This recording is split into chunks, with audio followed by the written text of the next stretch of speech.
fishing, it's in my soul.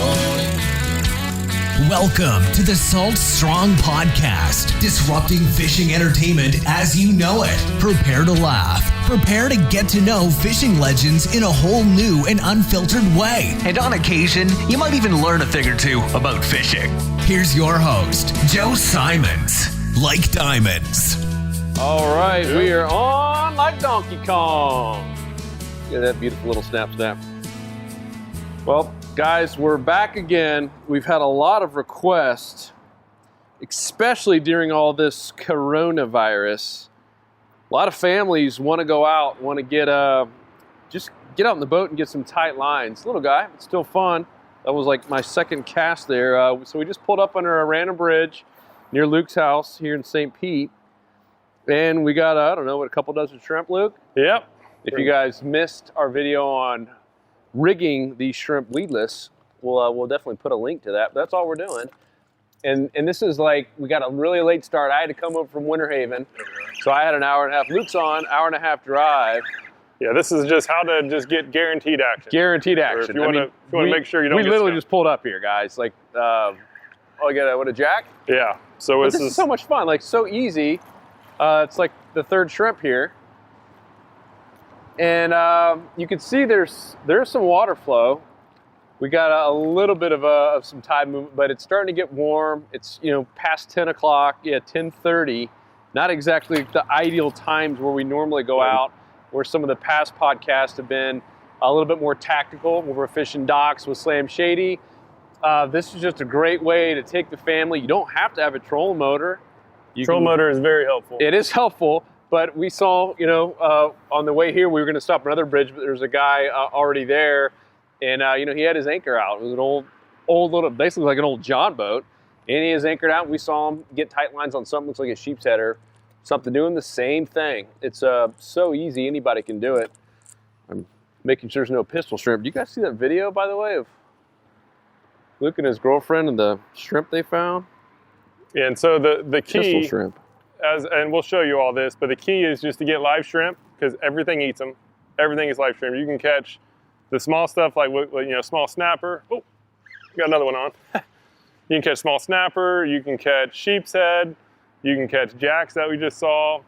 Or you can even catch snook and tarpon, like the big good stuff too. So it's just a way to go out and just maximize your odds of success. And so in this podcast video, we'll be showing you, what to look for, the types of spots to use this, and the key. There's really three things that if you find them all together and you get some shrimp like this and rig it properly, you're going to catch fish and you're going to minimize the amount of snags that you get as well. That's part of it.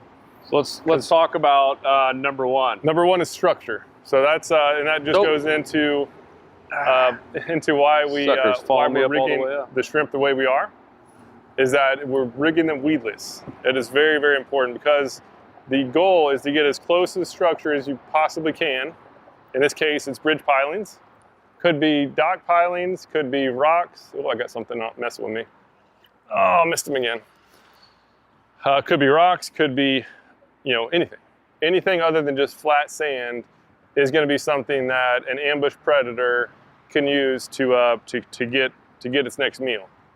And when you're in areas like this with heavy current, that's number two, with heavy current, then you have the odds of catching the non-ambush predators, right? The roamers, kind of like that jack I just caught. That's not necessary. They don't really hide behind pilings and strike prey. They really resort to speed in chasing down stuff. So they're more the roamers. Tarpon are more like a roamer. So anyhow, fishing areas like this, like bridges, which is an area that has structure, that has a lot of current, because it's a pinch point. Those are going to be the types of areas you can go to, even on bad tides and bad weather, like we have now. Or it's good weather, but that's bad. It's just, I don't like fishing clear skies like this. But you can go on days, regardless of what the conditions are, and always at least have some action. Like, I would be totally shocked. Granted, we've already had some now, but on the way out, I was okay. We want to get a podcast video on just how to go out and just have some fish caught. let's go get live shrimp, go to the bridges. Well, stingray here too, and the kids can see some fun things. He's going down a little bit deeper. But you never know what you're going to see in these bridges. I mean, right now, especially if you're kind of anywhere in the middle of Florida, especially South Florida, I mean, you got a lot of tarpon and stuff going through these bridges. I mean, that's so cool. You know, a lot of dolphin are hanging around here, especially as the current moves. Last weekend, we were in Port Charlotte area, and I mean, my daughter absolutely loved just going down to the bridge. Oh, that's a beautiful snapper. Beautiful snapper. And just watching all the dolphin and all the life down there, and caught a couple nice fish. Of course, that was using the Slam Shady. But next best thing, of course, is shrimp. And I'm being a little facetious there. Shrimp has got to be the easiest way that anybody can use it. Just go out there and catch a bunch of fish fast. And we'll talk a little bit too about the right weight to use, and of course how to rig it, which is really important, so you're not spending most of your time re-rigging. Yeah, and the cool thing about this too is we're going to do some grocery shopping as well. That snapper was just a little bit shy of being keeper, and so doing this type of fishing, you can catch a lot of fish that are actually really good to eat. Like these mangrove snapper are delicious. Mahara are delicious too. I've been catching some big ones of those, and they're shockingly good. Sheep's head, obviously, you know, again, this is a large list. Ooh, that's a bigger fish. Oh, and so ladyfish. So that's another roamer. Like that's not an ambush predator, that's a roamer.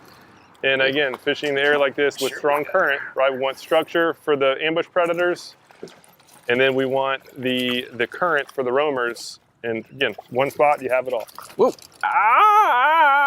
Almost got me. It's bad news about ladyfish. They always like to spit the hook. Thank goodness that wasn't a bad one. That would have been good tarpon bait though. Yep. Yeah, and you know, take the kids out, and that's a good point. This is what Dad used to do with us. Oh yeah, I mean ladyfish.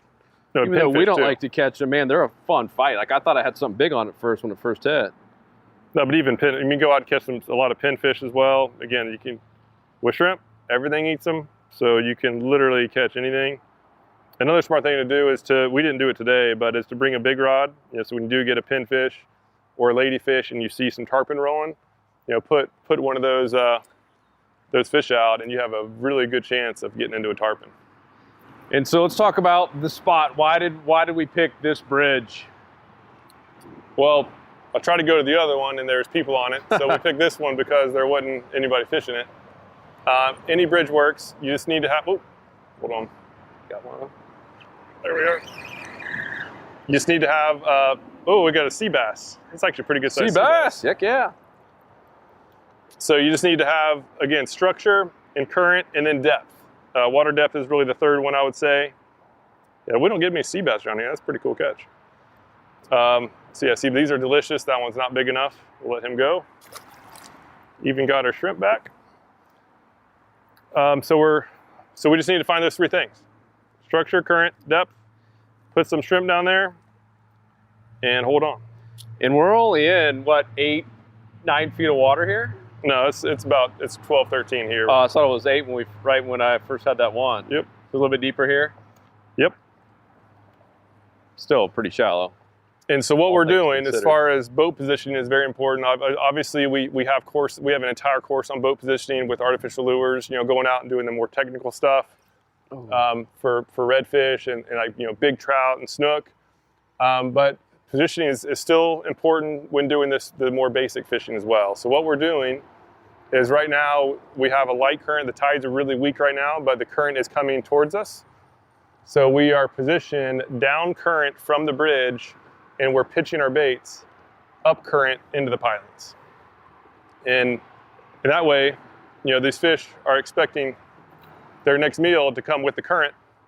And that way we can cast above them and then basically let the current flow just bring it back down as it naturally would.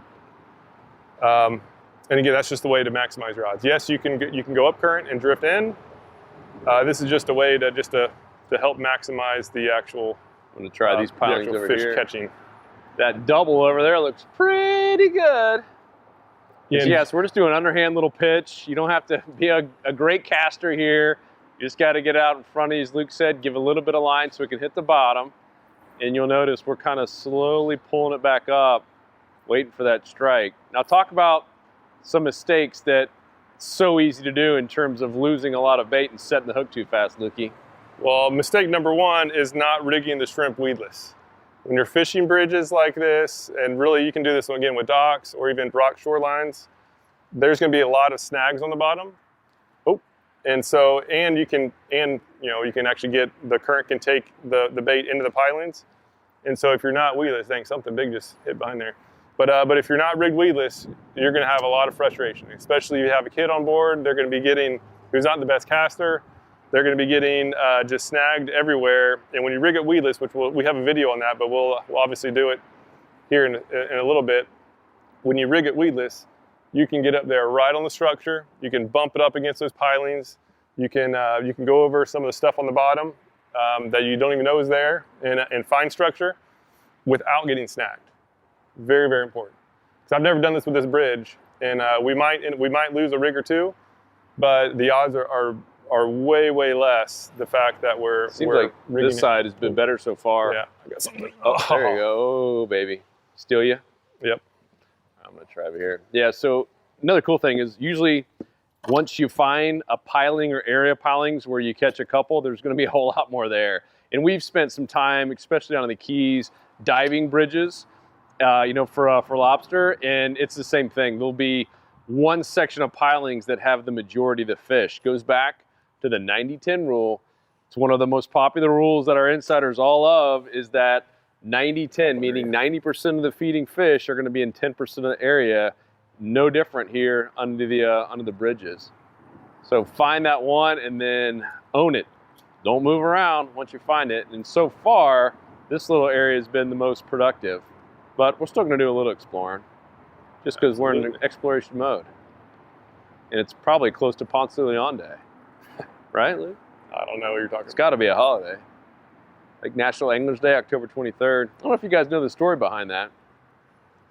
But we created National Anglers Day. We're like, how come, you got every kind of day possible. I mean, from National Mustache Day to Teacher Appreciation Day, to National Mole Day. I mean, there's some really goofy holidays out there.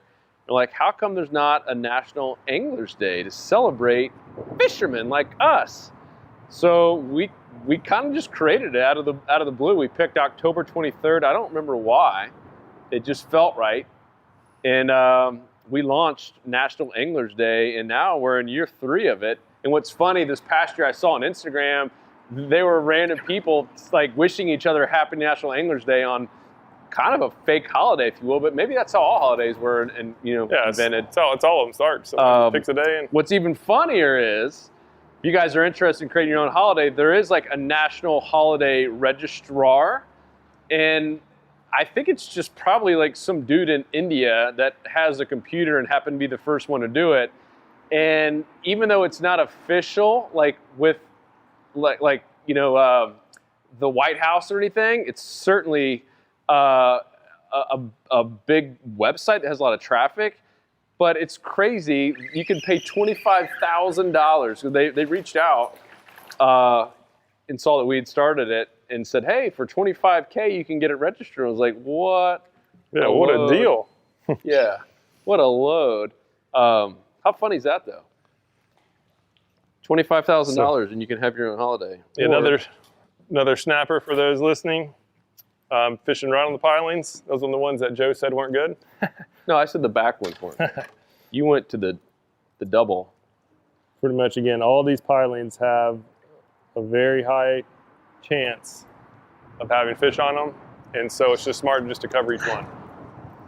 And as I said before, right, so far we've caught a lot of small fish. What do you have there? Oh, small snapper? Yep. Smaller. I thought it was a grunt at first. Yeah, so far we've caught small stuff, but you just never know when that big one's going to come next. Mm-hmm. So for that reason, we're ready for it. You know, we are Here using you go, light. Cody. Finger licking good. Snapper are delicious.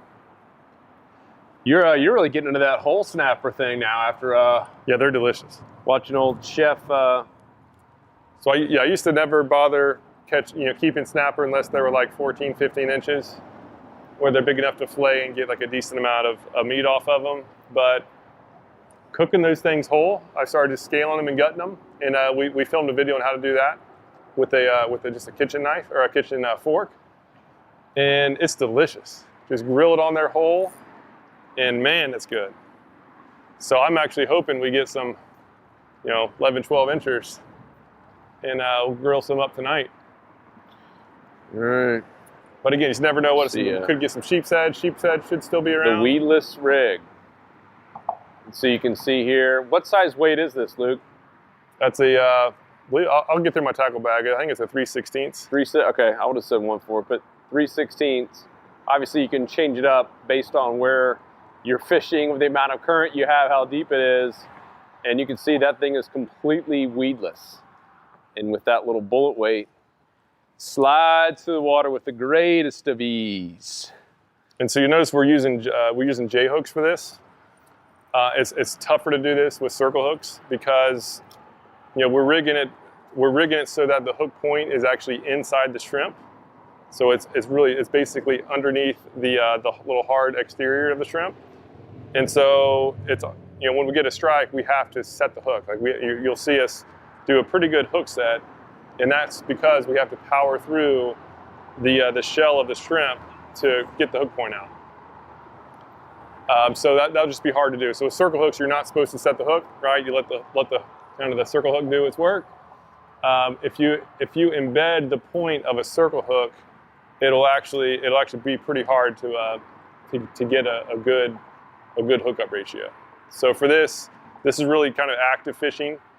So you can't put it in the rod holder, unfortunately. Yeah, and if you're taking kids out, it would be something where you would use this rig and then find the fish, like find that one little area where every cast we were getting a strike, find the fish, and then have the child with the circle hook just go in there and go take advantage of the hot zone. So you would do a circle with a kid, huh? Yeah, just so you're not gut hooking fish, right? Because most kids, they're not going to be actively paying attention. To do this, to use J hooks. That doesn't sound like kids at all. My kids are always paying attention. Yeah, because very, very great kids. The benefit of circle hooks is that the hooks just do the work for you, and J hooks is the opposite. You really have to set the hook, and if you don't do it quickly, it can have a high chance or higher chance of gut hooking the fish, which is the #1 cause of fish not surviving release. So this is really for active fishing, and then if you're gonna be having a kid out, just get a small chunk of the shrimp, put it on a circle hook, and do the same thing, and then it just won't be as weedless, but they'll be still catching a ton of fish, and they'll be gut hooking none of them. So it's interesting, the down current side of the bridge seems to have the most action. So where are we in the current cycle right now? What's happening? It's just a real slow, it's a very weak tide, it's the incoming tide. It doesn't really matter which way it's going, incoming, outgoing. Like these fish, they don't just come here for one tide cycle, like they live here. And so the key is just to have some moving water. And so doing this type of stuff, I don't care if it's coming in or out, I just want it to be moving. And it's kind of, every spot's different, but when the current's just ripping, it's hard to do just because it's hard to control your bait. And so this is generally best to do on a weak tide or closer to the turn of the tides. Otherwise, like sometimes if the current's cranking, if it's a full moon, max current time, this current in here is cranking through, and it's just much more difficult. It's hard to control the baits, and I don't do it. I don't even mess with it. And that's really the best time to get up there on the flats and catch the at least in my opinion, the better fish, the more fun fish. So I generally do this when it's just bad, when the conditions are not very good for the fishing I generally like to do. Because again, it always works, and it's just easy. Why do you hate mangrove snappers so much, dude? I like them. I'd rather catch them on lures. Oh yeah. So again, what we're doing is we're just grouper yet. We're just zigzagging through all this stuff, trying to find another hot zone. Worst case, we can go back to that one spot. But it's generally there's going to be multiple. Just had a strike. Yep. Something's messing with me down there. So what I'm doing is I'm feeling for weight. So my rod tip's tapping, and that's generally going to be something small, just messing with it. And if you set your hook on the taps, you're going to be going through a ton of baits. In many cases, like little small pinfish will be in there tapping at it. And if you set the hook, that can actually just dislodge it from the hook. And sometimes though you do get robbed like this. But in many cases, those little junk fish, they'll be tapping at it, and then a bigger fish will see the commotion, and they'll go up there and steal the meal. So you'll feel tap, tap, tap, and you'll feel a thump. And that's what you want. You want to feel for the thumps, and then you'll feel a little bit of weight on it, and that's when you set the hook. That's, I would say, the number 2 mistake, other than not going weedless, is setting the hook too frequently and setting the hook on the taps and not the thumps. You can go through a ton of bait and hardly catch anything because there's just so many pinfish and just small stuff down there that they're just not big enough to even like grab the whole shrimp. And if you're setting the hook on that, they'll be grabbing at the head or grabbing at the legs. And if you set the hook, it's just going to pull your bait apart, and you're going to go through a ton of baits without catching many fish. Boo. Bad combo. So since you're ripping the tail off, do you have to have live shrimp, or can you just get some old frozen? Oh no, yeah. Again, for this you can use anything. Live shrimp just works better because they're still moving. It's just fresh scent, so the live shrimp has better odds of catching the better fish. I've caught snook doing this. I've caught big trout doing this, redfish, you name it, and the live bait just does better. But frozen shrimp works great too, right? So if you just want to have shrimp on the boat for just a total backup plan, then just have some frozen shrimp, put it in the cooler, and it'll work as well. So we're just using the same tackle we normally do when we're out catching reds and snook. I got a 7.6. This is the TF, the Temple Fork, and 3000. Do you have a 3025 hundo? I'm testing out this. It's a 30 actually, but it's a 3000. This is Quantum Smoke when I'm testing out. The smoke. I don't like this area as much. Let's go back to that honey hole. Never give up. Yeah. So, meaning good news is you don't have to go out and buy all new tackle, rods and reels. You can if you want to. Of course, if you're an insider, remember you get 20% off. It is crazy how many $1,000 orders we are seeing come through our new shop page, by the way. And I guess it makes sense when you're saving 20%. You can, there we go, justify it. Snapper. Little snap step. Oh, I saved my little shrimp. But yeah, thank all of you, insiders and public, who have been coming to the shop page. The new shop page is pretty phenomenal. Oh, this guy really inhaled it. That's the first... yeah, get him off. He's bleeding a little bit. Get him off the boat. First kind of gut-hooked one I've had. All right, there we are. Apparently, I need a circle hook. But I'm going to save you, little buddy. Nice little snapper. Don't you worry. So again, looks like we found another little hot zone. So that's just 2 casts in a row. Got some quick fish. Cast number 3 will probably have something as well. And a key thing is just having a nice rod as well. Same thing for artificial lures, but this, because the rod, a lot of people ask, what type of gear we're using. So I've been testing out a bunch of gear. So I'm actually testing out, this is a rod from Bull Bay. It's a Stealth Sniper. And it's a nice rod. It's a fast action rod. And I recommend just getting a nicer rod, because that's what does a nicer rod compared to the reel. A lot of people ask, most people focus on what reel do you have? What reel do you have? And yes, that is important, but the rod is way more important than the reel, because the rod is what helps you feel the strikes. It's what helps you set the hooks. It just really does. It handles the fish. It does so much more work than the reel. All the reel does, and we're talking spinning reels, all a spin reel does is it lets line out, it retrieves it back in. So letting line out requires nothing other than just flipping over the bail. Retrieving the line is, any reel can do it, and then providing the drag is the third thing, which is important. But if the rod doesn't do its work, it doesn't matter how much drag you have. If you're not feeling the strikes, setting the hooks, and getting the fish on, the amount of drag you have doesn't even matter.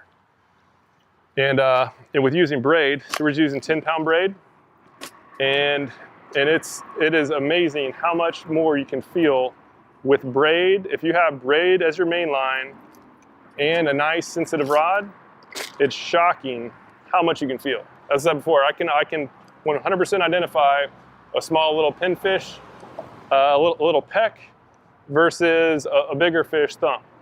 And you can't do that if you're using mono or if you're using one of those wet noodle rods, like those kind of Walmart special rods. Wet noodle. Yes, you can catch fish with them, but getting a nice rod is extremely important. So I'm re-rigging now.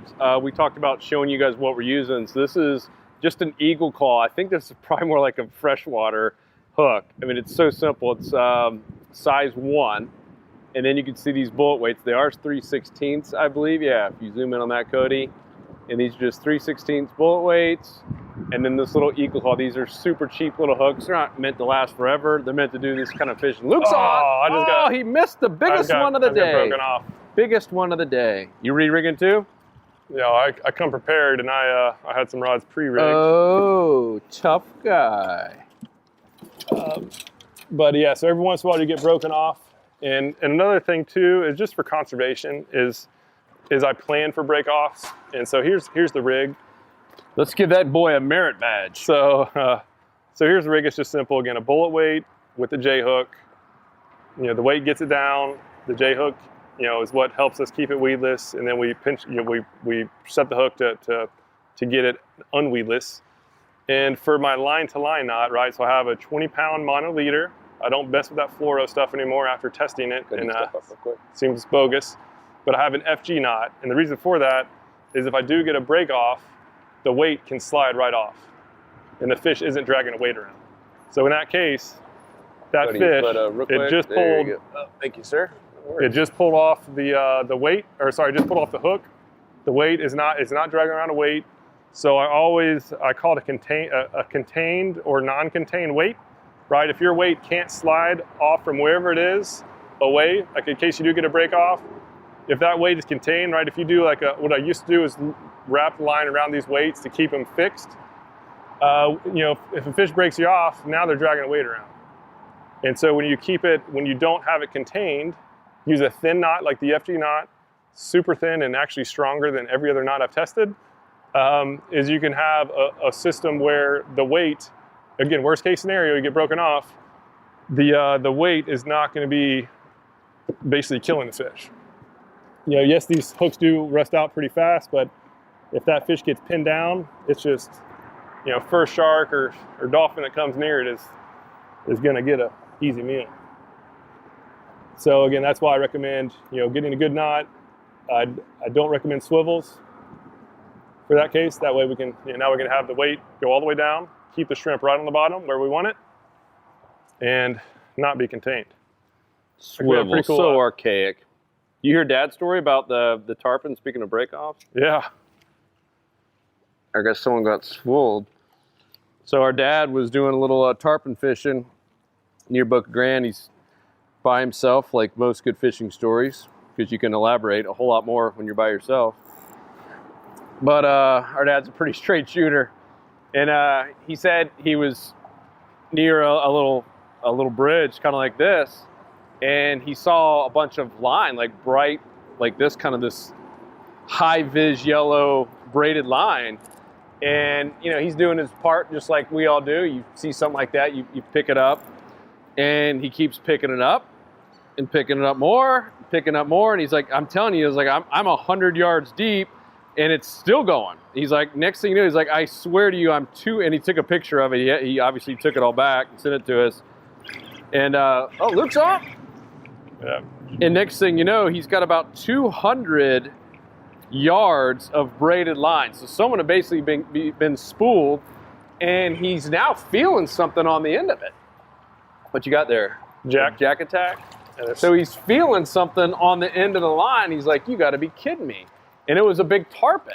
So someone had basically been spooled, And this tarpon had now, because of all that line, been wrapped around a piling. And my dad kind of went back and forth a little bit, and finally the thing broke off, like at the hook, basically. And so my dad did a good deed. The tarpon lived to see another day, and my dad has a pretty cool story, and obviously saved a lot of line out there. But he said it was super fresh. He's like, it was probably there's a couple kayakers nearby, and he believes one of them might have been spooled by that tarpon. But how crazy is that? He's like, I thought for a second I was going to be able to. Oh, there we go. To hand line a tarpon. And look at the red on that guy. This time I was a little bit quicker.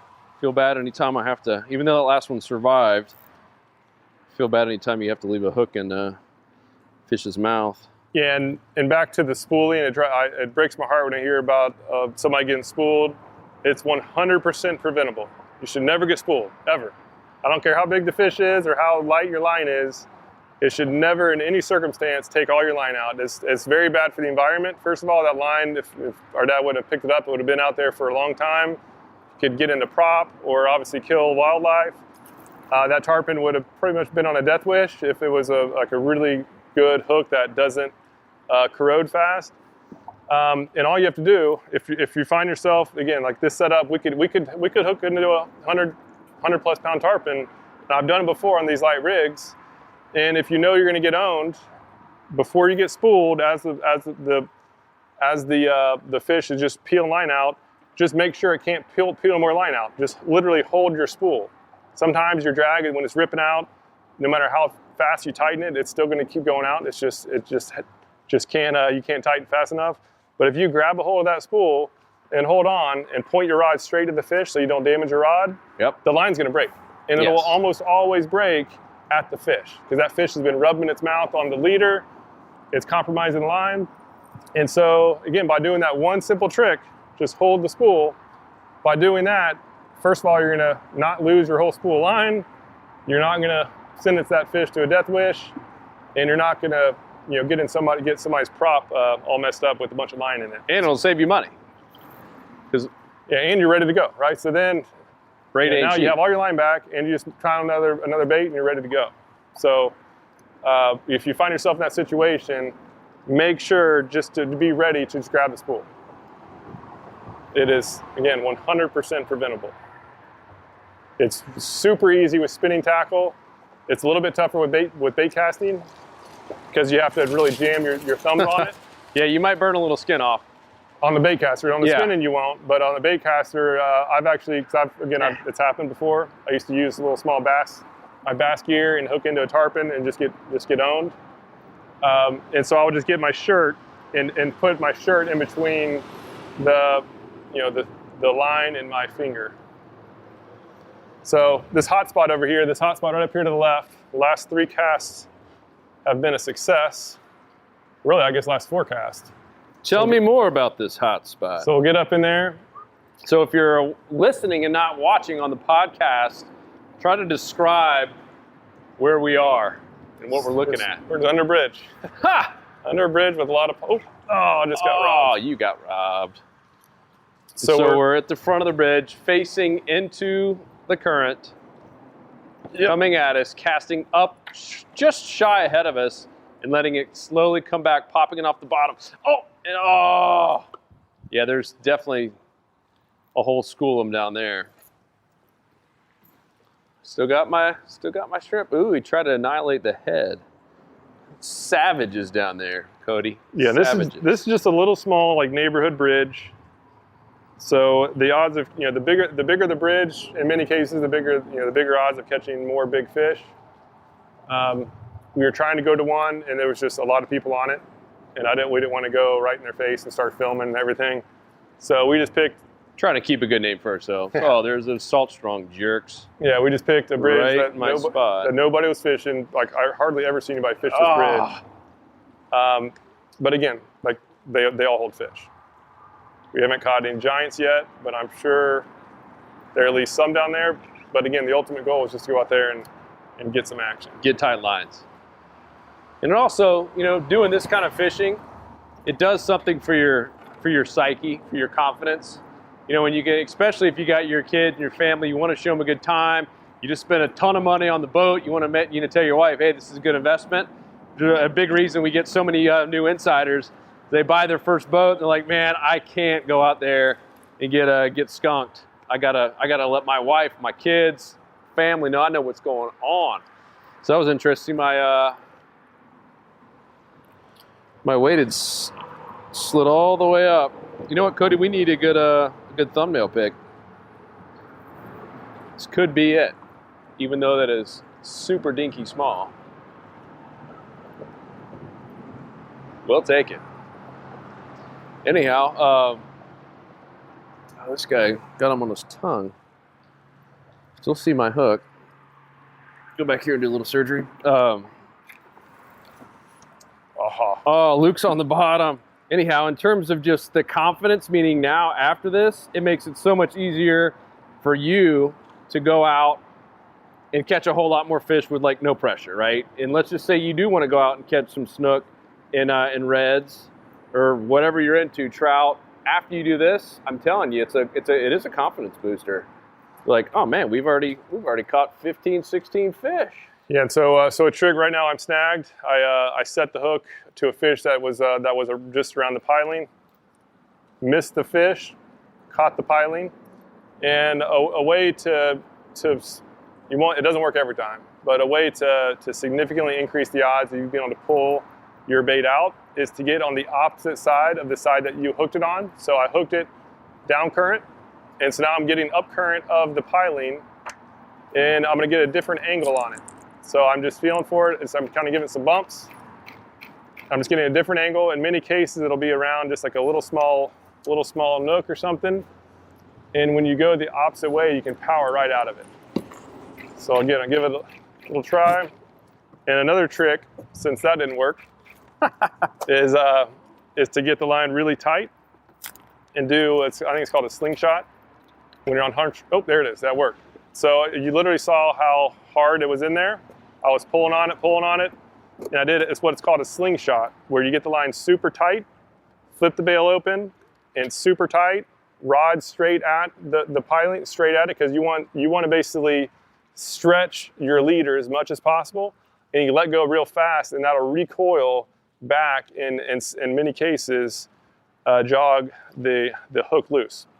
Again, if I didn't do that, you saw me, I was trying to power out of there, and it wasn't working. I would have broken off. I would have been spending time re-rigging like Joe is. Instead, I didn't get broken off though. I've got some pretty aggressive little snapper. Instead, I'm trying to save their lives. Just use that little trick, and now I'll be back in action before Joe is. Yeah, that slingshot thing is surprisingly effective. Yep. Doesn't work every time. Well, if there's enough pressure, what happens, because I watched it happen at fishing in the lake one time. I was trying it and ended up unsuccessfully snap my line, but I could see it because it was so clear, and I watched my lure because of all that pressure. As soon as it broke, Luke, which was an exaggerated form of the slingshot, the lure shot off the little log. Yep. And then went down to the bottom. I was like, all right, I'm getting that sucker. So I didn't get my paddleboard out. It was like a $6 lure, and I was like, I'm going back to get that sucker. And I did. Good job, Joe. Yeah, felt really good. That's a merit badge right there, dude. Getting all kinds of merit badges today. So I lost that fish. I'm going right back into it. I didn't get on top of that piling. I think that's going to be another hot zone for us. So I stayed about 20 feet away from that piling. Oh, there we go. Oh, man. The fish always seem to hit when you're messing with the trolling motor. As far as, all right, looks like I got my bait back. So I don't have the full shrimp, but it's where's enough. the sunny hole? Oh, don't worry about it. Don't you worry about it. Oh, I see here, brotherly love, because I think I might have caught more than you so far. Even with my one rod. Yep, that happens when you come prepared. Prepared to get, oh boy. Yeah, and so this current's starting to pick up a little bit. Yeah, it is. Ooh. And again, as far as trolling motors, a lot of people have asked, like I have a tiller type. You know, they have these newer trolling motors that have like the spot lock. So having a spot lock trolling motor would be a significant advantage. Because then I'm either have a fish or I'm on the bottom again. Oh, that was bottom. So again, with this nice rod, I could feel If I would have set the hook there, I probably would have set my hook into the bottom. But dude, that was a bigger fish there, bro. Bigger fish? Yeah, I just got drilled. But again, I used the sensitive rod to be able to feel that it wasn't the bottom, right? I could feel weight, but there was no movement, right? If you have a fish, you're gonna at least feel some sort of movement on the end. As soon as I feel the weight plus a little bit of movement, that's when I set the hook. If I don't feel it, I don't bother setting the hook. What rod are you using now? I just switched over. Now I've got a St. Croix Avid. It's a really nice rod. So again, super sensitive rod. Still have my 10-pound braid. What leader? And still 20-pound mono leader, Andy mono. So and I got 25-pound mono on. And it hasn't really made a difference in terms of, there we go, baby. So I'm still catching them left and right in your face, boy. Oh, that's a pretty one there. Yes. What I'm talking about, Cody. Snappa, snappa, snappa. One of Joe's best attributes is humbleness.